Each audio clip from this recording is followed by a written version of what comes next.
Саламатсыздар ма, құрметті Яшық өкілдері? Осы видеоны соңына дейін көріп, лайктарыңызды басып, барынша таратыңыздар. Құрметті достар, елдегі жағдайды көріп отырмыз. Қазақстанда ешқандай өзгеріс жоқ.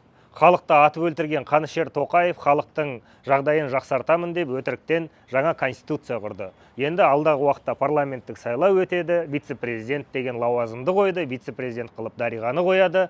Дариға одан кейін президент болады. Бір сөзбен айтатын болсақ, Назарбаев пен Тоқаев елімізді Путиннің Ресейдің астына жығып береді. Бұл саяси жағдай. Осының барлығын ескеретін болсақ, бұл Қанышер жүйе халықты өздері саясиландырады. Сондай-ақ екінші ең басты маңызды ол экономикалық проблемалар. Ол проблемалармен Қазақстан халқы күнделікті қақтығысуда. Бензин, газ, товарлардың, продуктілердің барлығының бағасы қымбаттауда, жаңағы коммунальный услуга дейді, тариф дейді. Елдегі көріп отырсыздар, халықтың жағдайы мүшкіл, жалақы деген өспейді, барлығы кредитке белшесінен батқан, бала-шаға қайдан тапсам ақша деп жүр. Енді бұл проблемалар тікелей қазақстандықтардың қалтасынан ұрғандықтан, ол адамдар көптеген сұрақтар қойып, неге біз осындай бай мемлекетте тұрып кедей өмір сүреміз деп сұрақтармен туындай береді. Осы сұрақтардың барлығына жауап беріп жатырмыз, айтып көрсетіп жатырмыз.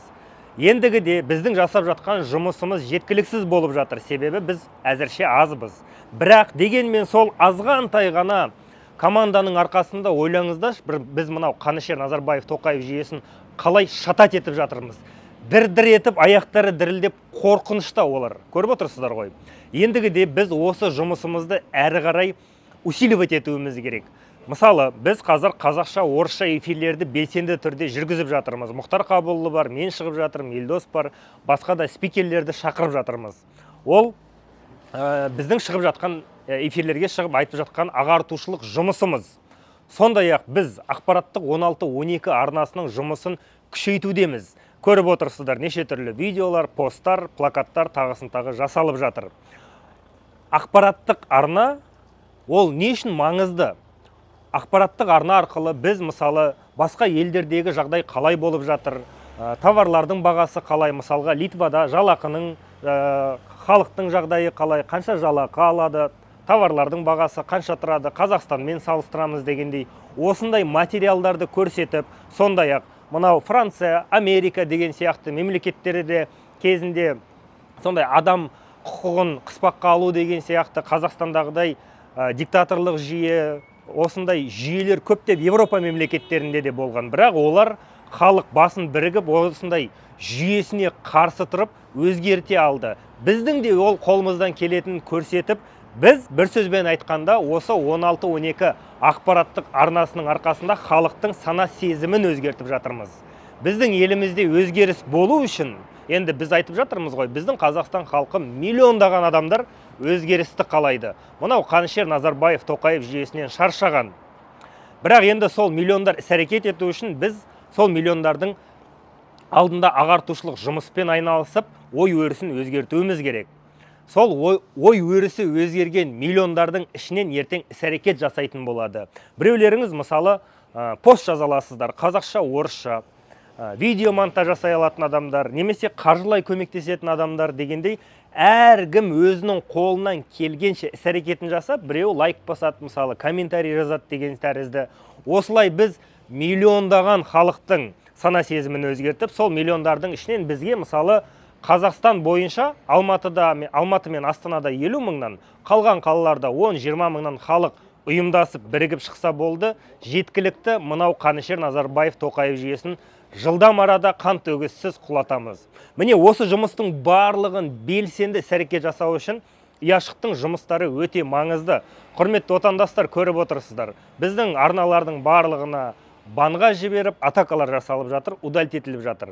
Сол себепті Яшық өкілдері, сіздер басқа адамдардың аттарымен аккаунттар ашып, біздің шығарып жатқан саяси материалдардың барлығын барынша таратып, миллиондаған халықтың сана сезімін өзгертуге деген өз үлестеріңізді қосыңыздар.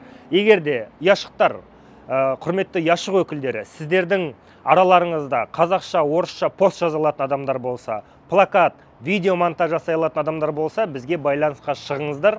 біз осы жұмысымызды барынша күшейтуіміз керек. Ендігіде бізге біз айтып жатырмыз, белсенді емес жұмыс жасамайтын ұяшықтардың барлығын удалить етеміз. Жай ғана келіп алып, ұяшық құрып алып, қашан өзгеріс болады екен деп күтіп қарап отыратын адамдар бізге қажет емес. Бізге өзгерісті қалайтын, ең бастысы сол өзгеріске қол жеткізу үшін іс-әрекет ететін адамдар қажет. Міне осылай жұмысымыздың барлығын ұйымдастырып күшейткен кезде біз Қанішер Назарбаев Тоқаев жүйесін жылдам арада құлатамыз. Бұл ұяшықтарға үндеу. Құрметті ұяшық өкілдері, алдағы уақытта қазір біз сіздермен звоноктарға шығамыз.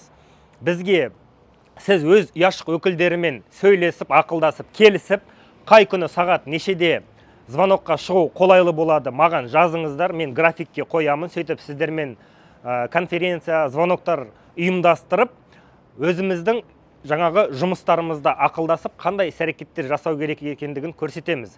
Ең бастысы, бұл ұяшық өкілдері ядро сопротивления, бұл ұяшық өкілдері қазір режимге қарсы жұмыстарын ұйымдастырып жасайтын болса, болашақта ұяшық өкілдері, біреулері қала әкімдері, аудан әкімдері, облыс әкімдері, біреу депутаттар, біреулері компанияларды басқаратын осындай мен деген білікті тұлғалар, білікті мамандар қажет. Міне ұяшық өкілдерінен осындай мамандар бар бізде. Біз солардың барлығын дайындауымыз қажет.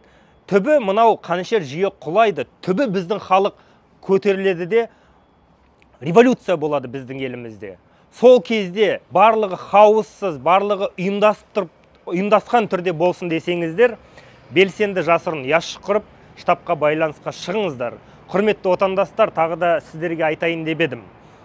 Көрдіңіздер ме, біздің жасап жатқан жұмыстар, спикерлер, жаңағы информационный канал, авторлар, дизайнерлер, монтажерлар, бір сөзбен айтқанда ұяшық өкілдер, революционерлер, фронт направление жасайтын жұмыстар көп. Осының барлығын жасау үшін бізге адами ресурстар қажет. Бізде ондай адамдар бар. Мынау Қанішер Назарбаев Тоқаев жүйесіне таңертеңнен кешке дейін күрес ұйымдастыратын адамдар бар. Бірақ оларды қолдау қажет. Сол үшін біз айтып жатырмыз, егер де сіздер митингіге шығуға немесе ұяшық құруға қорықсаңыздар, сіздер жасырын түрде осы режимді өзгертуге деген өз үлестеріңізді қоса аласыздар. Атап айтатын болсақ, міне 16-12 ақпараттық арнасының жұмысын күшейтудеміз. 16-12 ақпараттық арнасын қаржылай қайырымдылық жасап қолдаңыздар. Бұл арнаны халықтық арна ретінде күшейтуіміз қажет. Екінші, мынау режимді құлату үшін бізге ұяшықтар құру қажет, революционерлер құру қажет. Осы адамдардың арқасында біз ұйымдасып тұрып 200 мың адамды митингілерге шығарамыз. Сондай-ақ 10 мың полиция қызметкерлерін қару-жарақпен халықтың қатарына өткіземіз. Міне осы іс-әрекеттің барлығын жасау үшін, мынау Қанішер Назарбаев Тоқаев жүйесін құлату үшін инвестиция жасап, сол режимнің құлағанының арқасында көп ақша табыңыздар. Атап айтатын болсақ, 100 есе көп ақша табатын мүмкіндігіңіз болады. Көріп отырсыздар ма? Режимді құлату үшін инвестиция жасап, көп ақша табасыздар. Сол үшін, құрметті отандастар, белсенді болыңыздар. Мен айтып өткен жұмыстарда қай направлениеде жұмыс жасағыңыз келеді, сол направление бойынша бізге байланысқа шығыңыздар. Атап айтқанда авторлар, монтажерлар, дизайнерлер, SMM-шіктер, жаңағы басқа адамдардың аттары мен аккаунттар ашып, біздің материалдарды шығару керек. Егер де шет мемлекетте болсаңыз, эфирлерге шығып, Қазақстан халқының алдында ағартушылықпен айналысатын болсаңыздар, маған байланысқа шығыңыздар. 16-12 ақпараттық арнасында интервью өткіземіз. Халықтың сана сезімін өзгертуге, бір сөзбен айтқанда, елімізді өзгертуге деген өз үлестеріңізді қосыңыздар. Міне атап айтатын болсақ, жасалу керек жұмыс осы бағыттағы жұмыстың барлығын күшейткенімізде бізде миллиондаған халықтың санасы өзгереді, сол миллиондаған адамдар белсенді іс-әрекет жасайтын болады. Белсенді болыңыздар достар. Қанішер Назарбаев Тоқаев жүйесін осы 2026 жылы құлатамыз. Алға Қазақстан!